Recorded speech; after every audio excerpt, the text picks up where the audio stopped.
Nossa turma está aí aguardando. Pois, E foram aí. alguns embates tecnológicos agora já resolveram. Isso, pois é. Isso é só para testar se o nosso público está fiel aí, né? Então, eu estava aguardando a sua chegada e aí a gente agilizar, então, nossa conversa, né, João? Gostaria, então, que você se reapresentasse, né? A minha alegria de recebê-lo novamente. Espero que a gente possa gravar esse encontro nosso, né? Por favor, João, apresente-se. Tá certo. João Gabriel, eu sou músico, sou médico, fui professor da Faculdade de Medicina e sou professor da Escola de Música da UFMG. Muito bem, né? E aí, com esse desafio, e ontem, né, João, tivemos aí uma perda significativa no meio acadêmico, né? Sim. Com a morte, então, você quer comentar, por favor, para nós, nesse Nossa. momento nosso, né? O Tomás, um grande amigo, foi um reitor excepcional, que fez um grande trabalho na universidade. Infelizmente, se foi de uma maneira, para os tempos de hoje, um pouco cedo, né? Com 77 anos. Isso, Tava, né? já tinha algum tempo, infelizmente ele não resistiu aí. Né? Mas foi uma grande figura, uma figura muito importante, muito expressiva no cenário da universidade, não só daqui, como no Brasil inteiro. E que a gente possa, né, sim, até dedicar essa nossa conversa à memória e ao que ele foi capaz de construir, né, o João? Que o Tomás possa ser reverenciado por nós, né? Tem todo o apoio nesse aumento de direito. Amém, né? E diante da nossa proposta, né, João? Nesse tempo de tantos embates, tantos desafios, a nossa frustração da nossa conversa anterior não ter ficado aí registrada para a posteridade, né? E a sua pronta aquiescência aí ao reconvite, o que me honra muito, né? A nossa proposta é essa hoje, né? Que mundo relacional que a gente está gerando? E diante disso, né, João? Como é que você, com esse nome, como é que você digeriu aí? Quais comentários iniciais que você quer trazer para nós? Esse é um assunto complexo, o título é complexo, não é de fácil compreensão imediata, né? Mas o mundo relacional, pelo menos na forma que eu entendi, são especulações como essa pandemia, essa modificação existencial que nós estamos atravessando, pode influenciar as relações humanas de uma forma muito ampla, não só as relações entre pessoas, mas também as relações de cada um consigo mesmo. Né? Isso é uma grande desafio nesse momento, né? E eu gosto muito, né, João, quando eu instiguei com essa proposta de mundo relacional, ainda entendendo que, se até antes da pandemia a gente ainda estava iludido que existiam ações individuais e individualistas, a pandemia tem nos escancarado algumas questões, né? Das nossas responsabilidades relacionais e por aí. Você consegue, João, situar de que maneira prática que para você, na sua avaliação, como médico, com a sensibilidade do músico, você pode situar isso? Alterações nas nossas formas relacionais. Estou brincando, né, que a gente está encerrando aí os 90 dias, né, os 3 meses, que tecnicamente seria aí o tempo do ensaio probatório para, né, uma assinatura efetiva das nossas carteiras de trabalho. Eu acho que a nossa carteira de trabalho no novo mundo, né? Então, vamos ver se a gente vai ter competência para ser incluído nesse novo mundo, né? E aí, como é que você localiza no aspecto prático ações relacionais vencer nesse período probatório? Eu vou partir de um ponto um pouquinho diferente, talvez por razões didáticas deles, né? Que é a cultura da rotina, cada um de nós. Isso. Sem rotina, não é possível ninguém viver. Sabe? A rotina é o alicerce, é a matriz da nossa memória, né? Um conjunto de hábitos, um conjunto de costumes e de crenças, né? De valores. Isso é importante, esses 3 elementos: hábitos, costumes e valores. Além desse conjunto bastante estável disso, é muito importante que a gente tenha referências, né, sociais, referências temporais, referências espaciais estáveis e bastante consistentes também. Um detalhe muito importante no que se refere à rotina, porque ela foi quebrada agora de uma maneira assim, muito intensa, é que a rotina, ela normalmente, ela repudia o questionamento, ela repudia o desconhecido, ela repudia aquilo que é novo. Eu costumo usar esse termo, né? A gente busca constantemente o reconhecível. Aquilo que eu já conheço, reconhecer. Ou pré-conhecido. Essa busca constante desse reconhecível, desse pré-conhecido, nos leva todos a ter uma tendência a um certo automatismo na nossa rotina, né? E uma certa percepção que a gente poderia chamar de uma percepção estereotipada, quer dizer, eu tenho padrões perceptivos que fazem parte do meu dia a dia. Então, essa característica, esse conjunto de hábitos, costumes, valores, referenciais, que são estáveis, que caracterizam a nossa rotina, eles foram subitamente modificados. Eu gosto muito de uma imagem também que compara essa pandemia com uma situação que todo mundo já, de alguma forma, já viu, em maior ou menor grau, que você está viajando numa estrada, indo para algum lugar despretensiosamente, sem nenhuma coisa, de repente acontece alguma coisa na estrada. Pode ser um acidente, pode ser um deslizamento de uma encosta, pode ser um buraco, uma rachadura na estrada, qualquer coisa que interrompe a estrada. Então você simplesmente não vai chegar. Naquele dia, você não vai chegar. Esse naquele dia nosso já tem meses, né? Tem 3, estágio probatório. Com certeza. Você chega na beirada daquele buraco na estrada e fica imaginando estratégias para você passar para o outro lado. Só que o tamanho do buraco que essa pandemia abriu é um negócio que você não enxerga o outro lado dele, né? Ainda não. Então ninguém tem ainda estratégias para isso. Então o que a gente observa, e isso tem um reflexo enorme nos nossos relacionamentos, na nossa relação, de uma maneira geral, com o outro e conosco mesmo, é que todos esses alicerces das nossas rotinas, eles foram fraturados, estão fraturados. Então, quais são os referenciais, né, sociais, temporais, espaciais que a gente tem? São outros hoje, completamente diferentes. Claro. Por exemplo, uma das coisas assim radicais, é a dificuldade de se encontrar.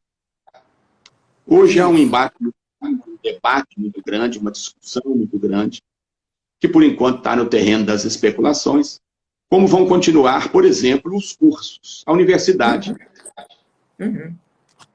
E se você não pode ter relacionamentos presenciais didáticos, eles vão ter que ser relacionamentos virtuais. Essa é uma mudança muito interessante também, porque a gente usava muito a internet, mas não usava nem um pouquinho perto do que a gente vai usar ainda. Claro. Então, isso é uma mudança muito interessante. Quer dizer, eu vou ter que aprender a me relacionar com o outro de forma virtual, num grande número de situações. Grande número de situações. É verdade. Então, e é muito...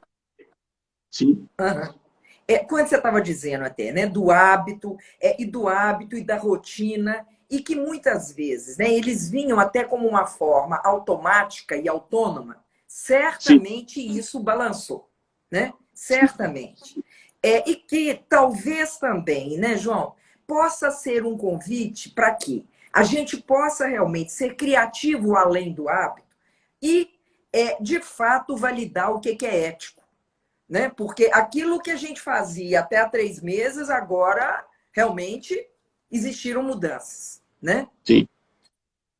Se você trouxer até, né, para a sua vida, né, como eu estava te perguntando, você consegue identificar algo que de fato era habitual e que hoje não cabe mais? Não está cabendo? E não sei se vai voltar? Tem várias coisas importantes nesse sentido, várias coisas que mudaram muito, né? Por exemplo, aquilo que a gente estava falando agora mesmo, né? Os espaços de ensino. Tá, tá. Quanto tempo se presume se vai poder voltar ao que era antes? Alguns Aham, anos, talvez. Se for uma pandemia aos moldes da pandemia da gripe espanhola, 2 anos, com ou aham. sem vacina.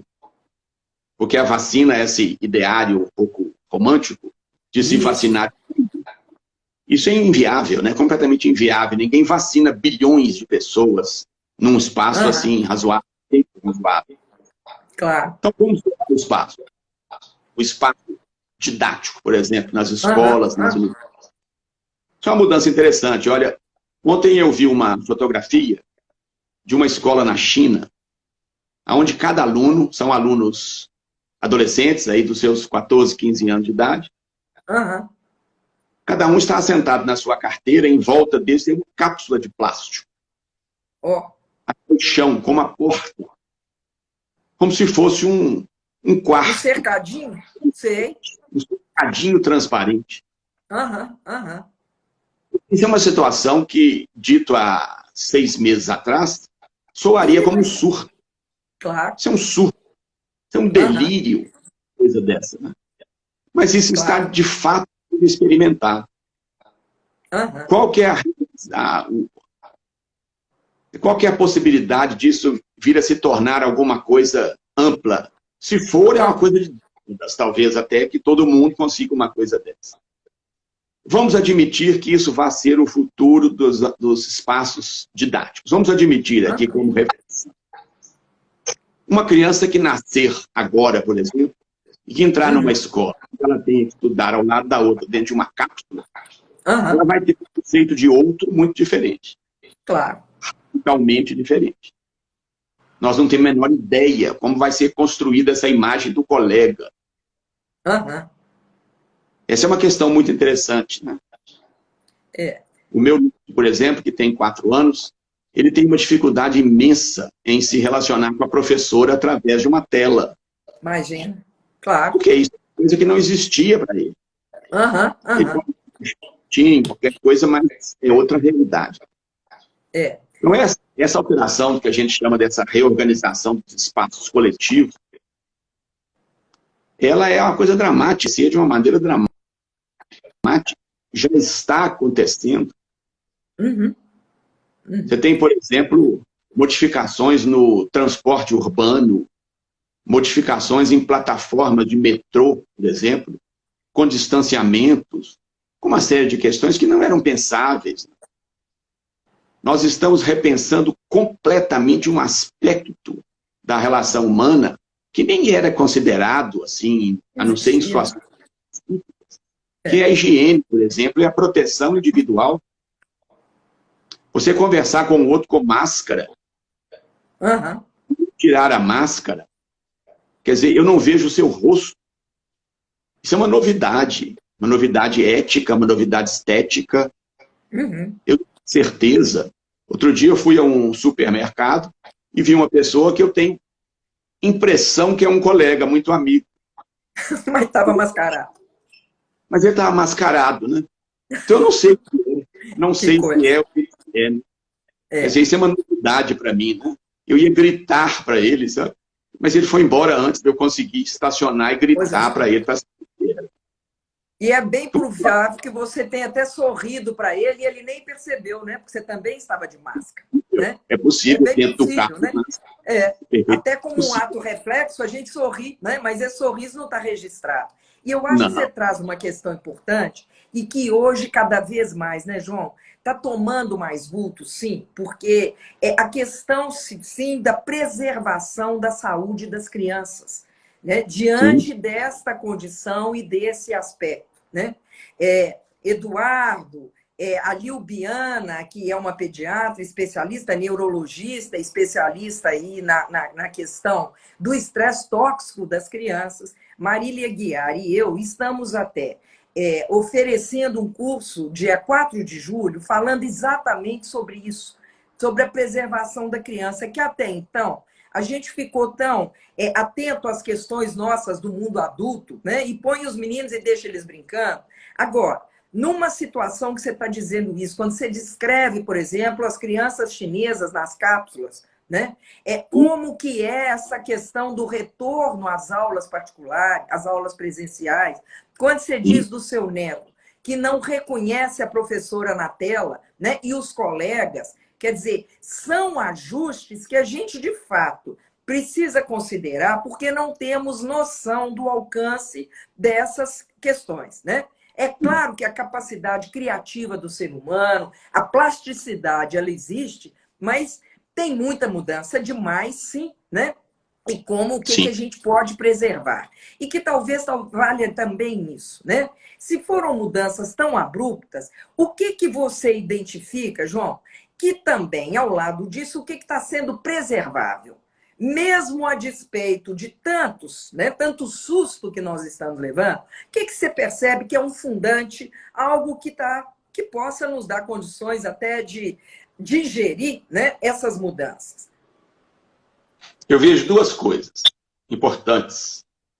Uma é uma solidificação, eu vou usar essa palavra, o fortalecimento do conceito de solidariedade.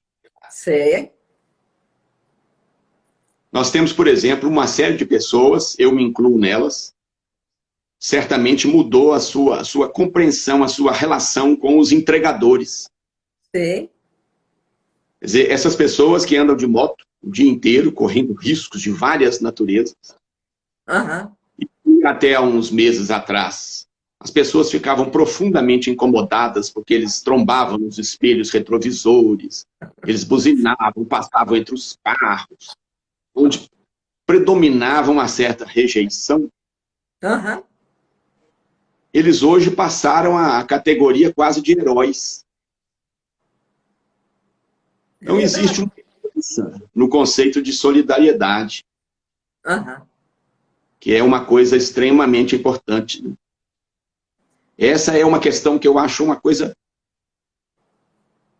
fundamental, essa releitura dessas experiências, né? Quer dizer, eu li uma frase que me impressionou muito, que mostra também isso, de um adolescente que teria dito aos pais, e ele descobriu num determinado momento que uma máscara é mais importante do que um tablet. Olha só, olha só. Esse é um fato importante também, quer dizer, uma revalorização, umas modificações, uma revalorização nos valores, nas coisas de natureza pessoal. Então, essa é uma questão que eu acho fundamental, sabe? Essa revalorização, essa solidificação da solidariedade, do conceito de solidariedade. E eu acho que isso de alguma maneira, né, João? Essa ideia do conceito de solidariedade reforça essa proposta que a gente está conversando de um mundo relacional. Porque você vai ser solidário de que maneira? Quais relações que a gente vai se dispor e que já estamos construindo, né? Sim. Certamente. Né? Sim, nós temos que, de alguma maneira, isso não é muito teorizável, é uma coisa mais, né, do nível do sensível, do que do expressível, do que do pensável. Mas nós vamos ter que mudar muito o conceito de outro. Isso. Eu gosto muito de uma ideia que existe, só no espanhol, que eu saiba. Exato, é fantástico. Nós outros, né? Nós outros, é fantástico. Né? Nós todos, né? Exato, exato. Que é um conceito de linguagem, um conceito teórico, ele pode ser que ele venha a tomar uma posição diferente. Quer dizer, o conceito do outro. Quem é o outro? É uma questão muito importante. E é entender, né, que nessa ideia do outro, lembrar que o outro mais pertinho de nós somos nós mesmos também. Né?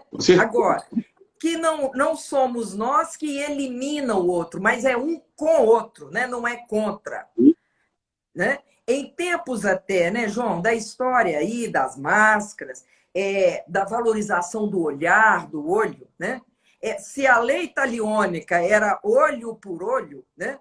A proposta atual talvez seja olho com olho, né? É olhar nos olhos, né? É buscar, né? Porque você não enxerga a boca nem o nariz. Não, né? Sim. ainda não visitando os olhos. Pinóquio está protegido, né? Pinóquio ficou protegido, né? Mas, por outro lado, isso, né? Essa é uma questão, né? Os protetores do olho são transparentes, né? Permitem a gente enxergar. Essa é uma questão importante, esse convívio disso. Existe uma outra mudança também, que eu tenho pensado sobre ela, que incomoda profundamente, mais do que né, percebida como uma coisa com grande potencial, é a relação das pessoas com o silêncio. Sei. Hoje um amigo me falou que ele ouviu na casa dele as gotinhas do filtro de barro lá da cozinha caírem dentro do filtro. Você precisa de um nível de silêncio enorme para você conseguir fazer isso. E isso para ouvido de musicista, você imagina como é que é isso, né, João? É o caso dele, né? É um maestro muito importante. Sei. Até espero que ele esteja nos vendo aí, sabe? Porque ele me falou que disse que ia nos ver. Agora aqui há uma questão muito importante. O silêncio, existe uma profunda diferença entre o silêncio, que é uma grande possibilidade, diferente do silêncio que está silenciando alguma coisa. Claro, sem dúvida. Eu só consigo perceber o silêncio como uma oportunidade de introspecção se eu não estou silenciando alguma coisa. Então é o silêncio produtivo, não o silêncio silenciador. E eu costumo chamar até de... esse silêncio, né? Ninguém prestava atenção nisso. Nós vivíamos num mundo ruidoso. Barulhento demais, né? Agora, é interessante porque isso que você está dizendo, desse silêncio produtivo, desse momento de introspecção, né? É uma introspecção, mas também é uma outrospecção, porque eu estou comigo e estou também conectado, né? Em termos das relações humanas, né, João? Como que tem esse silêncio do calo, né? Do calado, que endurece, fica calado, e isso vira doença, né? Isso se manifesta realmente como adoecimento, né? Agora, como por outro lado, existem momentos tão sublimes que o falar estraga, né? A comunicação de alma e a sintonia de uma tal forma que é possível não só captar o barulho do gotejar, do filtro de barro, né? Com esse ouvido de um maestro, como também tem essa sensibilidade até, para estar ao lado, estar próximo e poder conectar com a respiração, com o odor, né? Com o momento realmente de encontro que não precisa falar. Né? Sim. Isso é muito curioso, né? Nos atendimentos, a questão do silêncio, que é traduzido como segredo, é uma das situações que mais intoxicam as relações humanas, né? Sim. Até porque a condição básica do segredo eu tenho uma coisa para te contar. E aí eu vou te contar um segredo e você fica poderoso. Mas em seguida vem o outro comentário. Qual que é o outro comentário quando eu te convido a um segredo? Não conte a ninguém, né? E é muito curioso isso, porque de antemão eu já estou agindo de uma maneira que eu estou te convocando a fazer diferente de mim. Eu te conto, mas você não pode contar, né? E aí a coisa complicou. Aí é um silêncio, é um calo que é difícil de dissolver, né? Gosto muito de uma frase do Mia Couto. Adoro, adoro. Um conto dele das histórias abençonhadas, que o avô fala não conte isso nem para ninguém. É fantástico, né? Tem um espetáculo de coisa dessa, né? Existe um aspecto interessante também da gente pensar nisso, é que esse silêncio contemplativo, ele pode acontecer como um estado emocional, um estado perceptivo. Se você está completamente absorvido por uma obra de arte, ouvindo música, por exemplo. Mas de uma música que permita isso, inclusive, que tenha valor agregado suficiente para isso. Você pode estar ouvindo música, mas você está no mais perfeito silêncio contemplativo interior. Claro. Essa é uma coisa extremamente importante. E acho que num momento de terapêutico também, se o terapeuta tem efetivamente um momento de silêncio contemplativo, ele tem uma possibilidade de uma inter-relação com o outro, de uma maneira muito forte, assim, direta. E o que o nosso Maturana, que eu tanto gosto, né, o biólogo chileno, né, e ele fala muito, né, que a partir daí isso é possível as conversações, é possível conversar, né, é onde nós iremos, então, e aí é uma outra coreografia, né, compor versos conjuntos. Quer dizer, é uma grande coreografia e ela tem uma musicalidade, ela tem pausa, né? Porque se eu te escuto já preparando um argumento, eu não fiz silêncio, né? Eu já tenho um ruído aqui para estar a resposta pronta. Mas se a gente se escuta, né, é possível versar juntos, né? Com certeza, A palavra conversar tem uma origem etimológica muito interessante. O versare, que deu origem à versão, ele significa dar voltas. Conversar significa dar voltas, andar junto. Claro. É um detalhe muito interessante da gente pensar nisso, né? Quer dizer, se eu consigo andar junto com o outro, isso, né? É uma questão de ressonância, entrar em ressonância com o outro. Isso é uma dimensão extremamente interessante, muito curiosa, que eu acho que é uma oportunidade que muita gente está tendo, muita gente não está. Nós estamos atravessando, por exemplo, um nível de conflito em termos de governo no Brasil. Nós estamos assistindo, eu costumo usar a imagem que o governo brasileiro, hoje, parece um pátio de hospício, né? Quer dizer, uma coisa com loucos, soltos, delirantes, né? E essa é uma questão interessante, porque, ao mesmo tempo que nós temos uma enorme oportunidade, aqui no Brasil, no mundo inteiro, nós estamos com enorme dificuldade com isso, né? Que é uma questão, sim, muitíssimo curiosa nesse sentido. Agora, é muito bacana quando você fala até dessa história do conflito, e eu costumo dizer e fazer uma distinção, né, João, do conflito e do confronto. Porque conflito, né, de fato, ele tem um lado muito favorável, que é exatamente a velha terceira margem do Rio, né, do Guimarães Rosa, que vai ser essa integração de diferenças, né? Conflito até entre eu e eu mesmo, né? É a hora de acordar e o sono que ainda está presente, né? A deliberação e as escolhas que faço, né? E, naturalmente, nesse espaço dessas conversações e nessas versões conjuntas, que temos diferenças, graças a Deus, né? Graças a Deus. Agora, de fato, se lidamos com essas diferenças de uma maneira como um ataque ou querer anular a posição do outro, aí, desta diferença, a gente faz realmente esse abismo intransponível, né? Aí a situação vai ficando cada vez, né, mais pesada, né? Porque ela tem duas posições. A posição mais comum se considera o confronto como sinônimo de briga. Isso. Embate. Isso. Agora, uma outra dimensão do confronto, que é muito construtiva, que é o estar de frente. Confronto. Se eu estou com a minha fronte sua, em frente à sua. Quer dizer, eu estou te vendo de frente e não de lado. É uma oportunidade interessante, né? Hoje, uma das características que está muito nítida, inclusive pela nossa atual situação política, são as pessoas que são absolutamente surdas ao outro, né? Não se escuta de nada. Quer dizer, a gente aprende pela negação. Uma coisa nega essa possibilidade. Aí o confronto briga, realmente, né?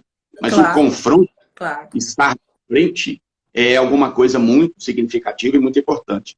E esse momento é um momento da gente se confrontar, nesse sentido etimológico, conosco mesmo.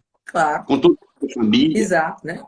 Com os entregadores das motos, com as pessoas que estão fazendo uma série de trabalhos nesse sentido e que estão mantendo os nossos espaços coletivos funcionando de outra maneira, mas funcionando. E é interessante porque nessa história do funcionamento, e aí a gente vai vendo, por exemplo, né, a interdição dos cinemas e das outras atividades, né, que muitas vezes nos completavam, sim, mas às vezes também como uma forma até que eu chamo de distraição. É um jeito a gente se ocupar e fazer uma movimentação e não fazer contato conosco, né? Quer dizer, não ter essas distraições fora é também um convite para esse mergulho, né? Para esse estar diante, né? E é legal quando você fala da história e fazer essa distinção do confronto, briga, né?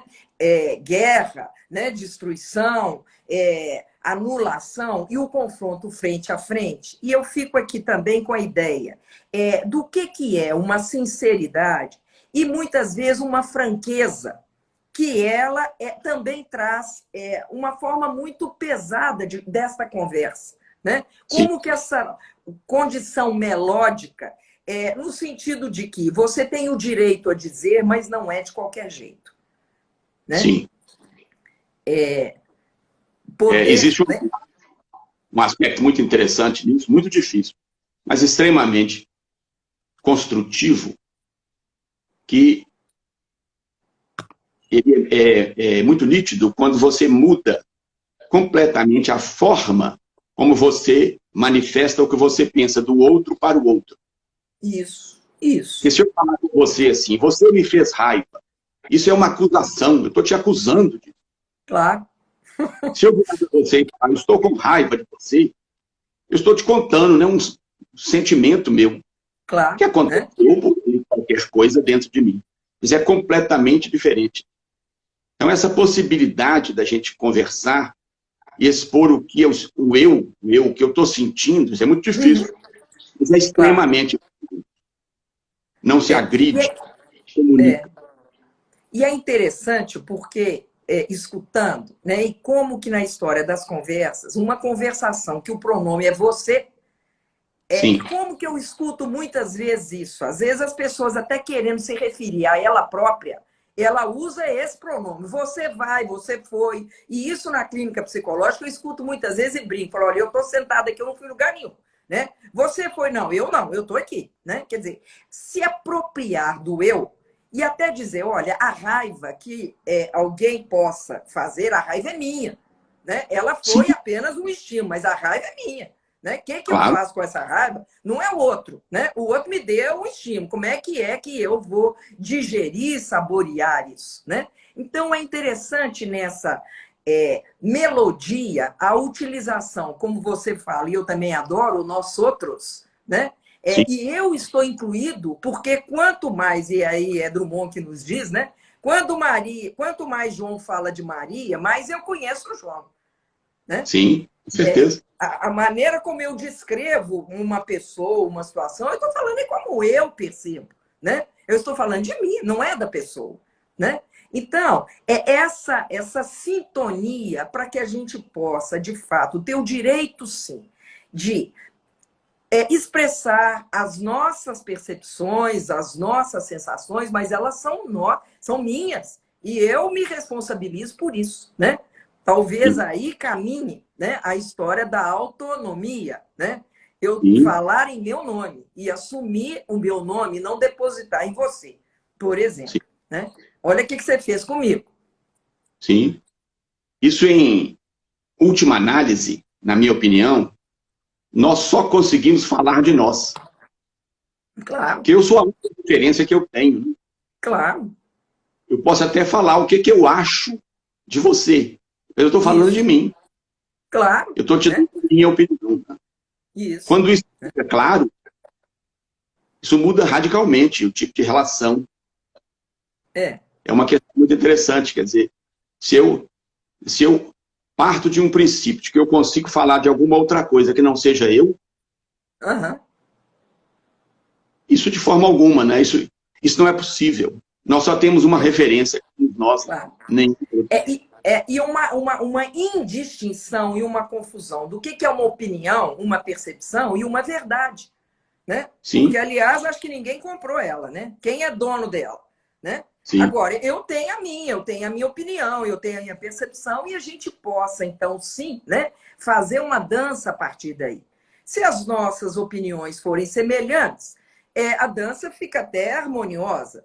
Mas temos, Sim. eu acho que nesse momento, né, desse mundo relacional que a gente também está construindo, validar o sagrado direito de termos opiniões diferentes, né? E de que Com certeza. maneira que a gente compõe, né? Eu me lembro a ocasião, né, João, que eu conheci uma médica e a gente fazia um curso juntos e a gente trabalhava muito tempo e tal e tal. Até que um dia que ela descobriu que eu era casada com o Eduardo, que por acaso tinha sido professor dela. Ela não encaixava como que dois seres tão díspares poderiam algum dia formar alguma coisa. Né? E eu acho que isso é muito lindo, né? Porque, de fato, somos muito diferentes, graças a Deus. Né? Mais um desafio de uma composição, né? Que valide, sim, a nossa singularidade, né? Mas que possa ter esse espaço aí comum. Né?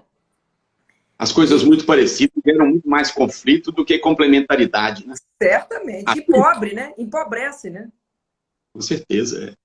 E uma coisa interessante que você falou, que eu acho interessante, a verdade, o conceito de verdade é subserviente ao conceito de credibilidade. É o que eu acredito, mas eu acredito. Isso. Isso pode mudar, inclusive, de uma maneira para outra, né? É. E a gente, às vezes, não consegue entender. Eu já presenciei uma cena, eu vou chamar de cena. Essa cena levou alguns meses. Mas eu estou chamando de cena, porque ela é contínua. Ah. Tinha uma senhora, acho que todo mundo se lembra, quando o Papa João Paulo II veio aqui. Ele caiu. Não, já mais velho, ele caiu, quebrou a perna. Sei. Uhum. Essa fratura o fez ficar na cama e acabou que ele teve uma série de complicações e veio a falecer algum tempo depois. Essa pessoa que eu estou me referindo era uma senhora que tinha uns 70 anos na época. Uhum.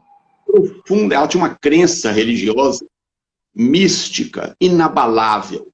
Ela acreditava mesmo no poder do Papa. E essa senhora ficou, aparentemente, foi a nossa primeira impressão, muito triste com o fato do Papa ter caído, né, quebrado a perna. Muito triste. Ela entrou num quadro, que é um quadro, aparentemente, um quadro depressivo, uma coisa assim, ela ficou triste, amuada, quieta. E desse quadro ela nunca saiu mais. Por causa dessa fratura do Papa. Bom, eu tive inúmeras conversas com ela. Ela passou a ficar quieta, ela passou a ficar recolhida, ela acabou tendo uma pneumonia, ela morreu de uma pneumonia.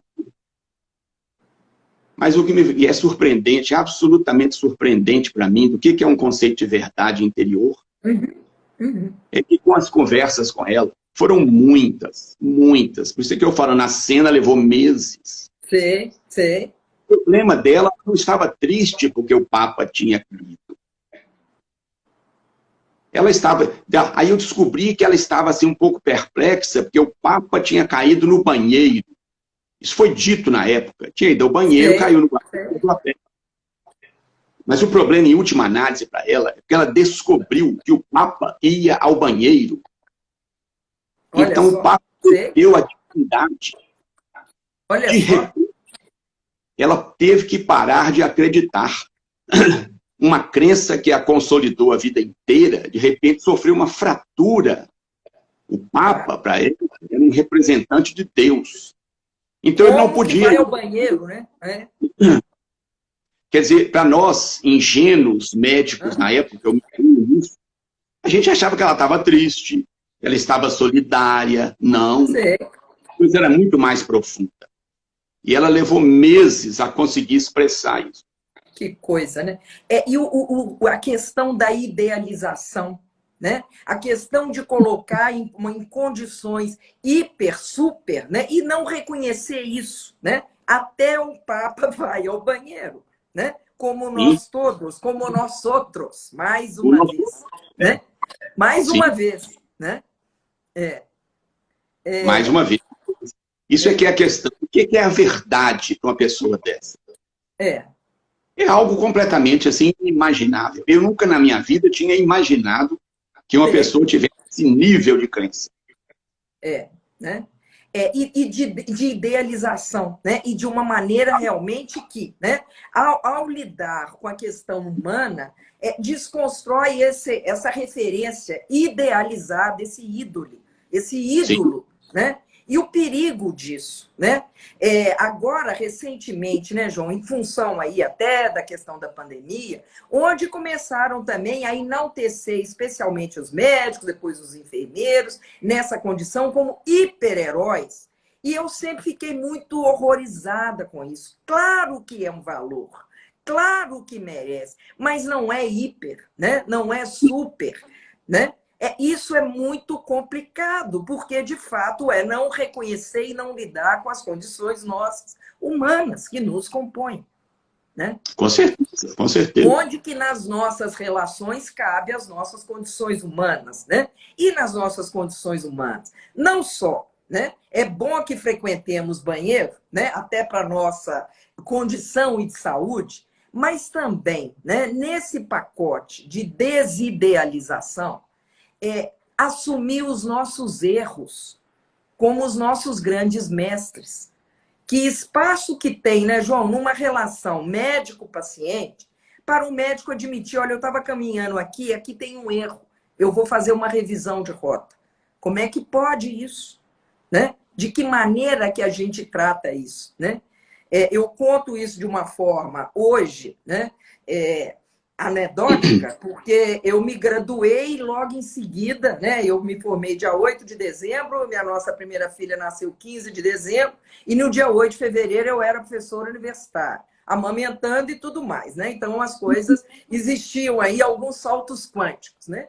E nessa situação, muito jovem, né? E trabalhando em cursos de psicologia, inclusive noturnos, eu tive vários alunos que eram mais velhos que eu.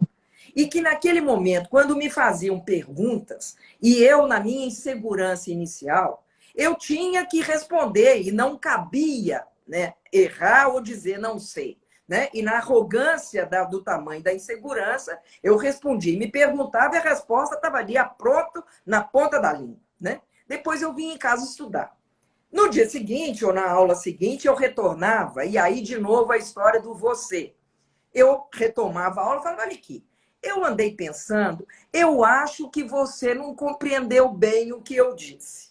Eu vou te explicar de novo, porque eu tenho a impressão que você não compreendeu. Né? Quer dizer, esse foi a minha forma de ter me segurado numa situação realmente que eu estava ali insegura, sim, né? Diante de uma condição de uma inexperiência, e que hoje, graças a Deus, passado algumas dezenas de anos, é muito legal dizer, olha, isso eu não sei, vamos estudar juntos, né? Vamos ver isso. Olha, isso aqui eu errei, vamos fazer correções, né? É interessante ter como que fica mais leve, né? E uma leveza que não elimina a dor, porque acho que ninguém acorda com a pretensão de querer cometer um erro. Ninguém, acho que não planeja isso, né? Mas ele acontece, né? Assim como, né? Certamente papas também erram, né? E não nessa condição, né, tão idealizada, né? Certamente cometem erros, né?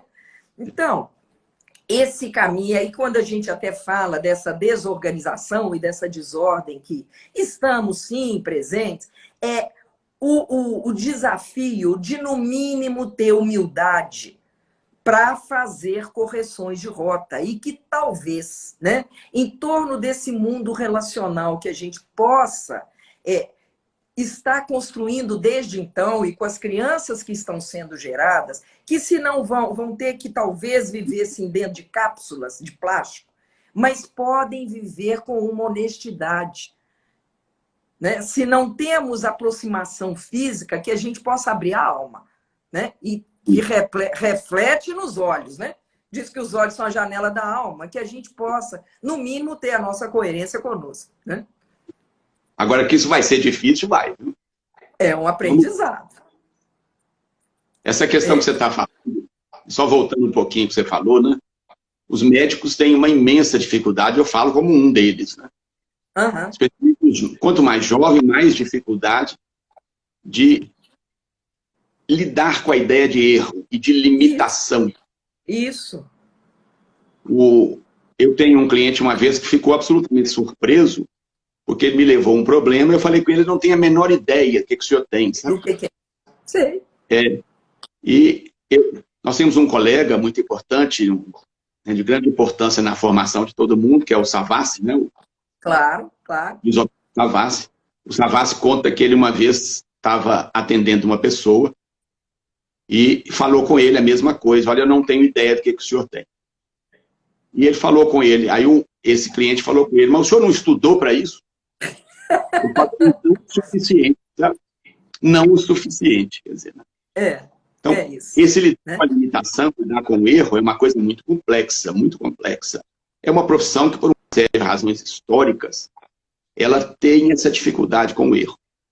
E eu já vi uma fala de um paciente no Hospital das Clínicas, um homem muito simples, estava internado já há alguns dias, sem diagnóstico. Ninguém tinha a menor ideia do que ele tinha de verdade. Né? E ele era visitado diariamente por um grande número de médicos. Se pediam inúmeros exames e métodos vários né, nessa tentativa de se fazer um diagnóstico. Determinado dia, esse homem virou para mim e falou assim, doutor, eu posso falar uma coisa com o senhor? Eu estava um pouco constrangido. Falei, claro que pode, por favor. Ele falou comigo, o senhor sabe a diferença entre uma junta de médicos e uma junta de bois? Não, qual é a diferença? A junta de bois tem força, sabe? Olha só, olha só. Sabe? Isso é uma fala muito forte dele, né? Dando para nós, olha, vocês não sabem nada realmente. Né? Eu tive uma ótima conversa com ele depois disso, sobre a dificuldade da gente de não saber o que ele tinha, propor a ele uma conduta nesse sentido. Agora, ele foi de uma clareza poética, né? Porque ele respondeu só um pedaço da diferença. Claro, quer dizer, a junta de pontos nem força tem. Então, é uma coisa mais séria. Agora, por outro lado, né, poder compor essa força, não para ir de novo contra, mas compor essa força num trabalho colaborativo, de uma forma que possa ter colaboração. E é interessante isso que você diz até, da não admissão do erro médico. Por exemplo, né, o médico que comete erro, e aí podemos chamar o erro do... Né, tem o erro do médico e o erro médico. Né? Agora, as pessoas atendidas, e aonde eu acompanho, e se hoje tem esse terror da judicialização, normalmente o cliente ele não tem nem competência técnica para processar o aspecto técnico, mas ele processa, sim, o descaso, a arrogância, o descuido, né? E aí, em torno disso, arrumar motivo para tal, né? E é interessante isso, né? Trabalhei em CTI, neonatal e pediátrico durante 10 anos. O que a princípio era muito constrangedor, João, pais voltarem ao CTI para agradecer a equipe pela assistência prestada ao seu filho que morreu. Sim, isso é uma coisa linda. É muito bacana isso. A princípio as pessoas ficavam, aí já vem problema. Não, era reconhecimento. E eu acho uma coisa sublime, de fato. Né? Isso é sublime, não. Certo? Que a relação é de forma sublime. Claro, claro. A sinceridade. Mesmo sabendo isso. Com certeza. Né? Novamente, voltamos aí na coisa solidária, né? Que claro. solidifica. E, de novo, buscando nesse mundo relacional, né? Se tem a questão do erro, e ela é real, tem também a questão dos limites, que exatamente vão tornar as relações reais. Porque nenhuma relação possível ela acontece se não tiver limite. Né? Nós, por exemplo, teremos aqui um limite de tempo. Né? Então, sim, daqui a pouco, o nosso tempo... Minutinhos. Nós estamos para uns 2 minutos aí.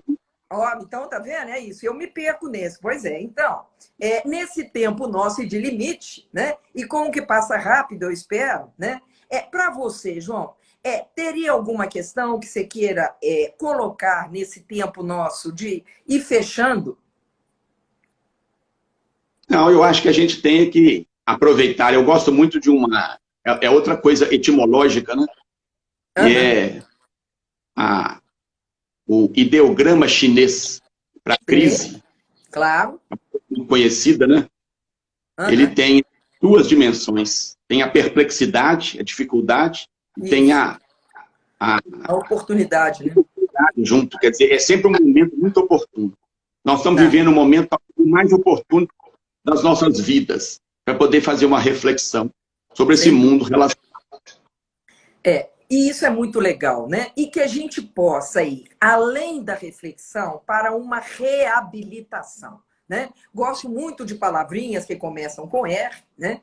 E venho aqui até anunciando que esse tempo de recolhimento, ele permitiu até que Marília Guiar e eu trabalhássemos e concretizássemos uma surpresa que será efetivada no dia 2 de julho. Como eu mencionei aí, até o curso que a gente pretende fazer, então, e já estamos em organização com a Lilbiana, com o Eduardo, com a Marília Guiar.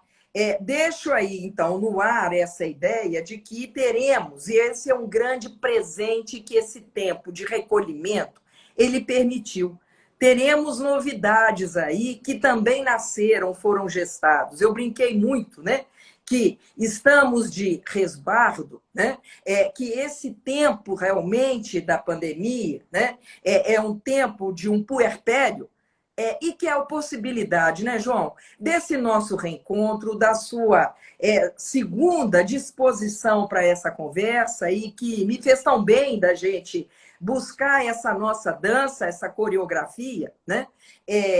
Que possa trazer também repercussões aí às pessoas, né? Então, temos 43 segundos. Tá certo. Aí um abraço a todos. Né? Muito obrigado pelo papo. Foi né? Que bom, né? E eu acho que é legal, e mais uma vez a gente brincou desde a primeira conversa, como que Betânia está aqui conosco, né? Facilitando aí com os aparelhos, com a força, né? E dizendo, então, né? Aguardem dia 2 de julho. Hã? Ela está mandando um beijo para você, Betânia. Mas é uma querida, pois beijo de longe. Haverá um tempo ainda, sei lá quando, né? Mas nesses 8 segundos, então, restantes, e dizendo, aguardem dia 2 de julho que tem novidade.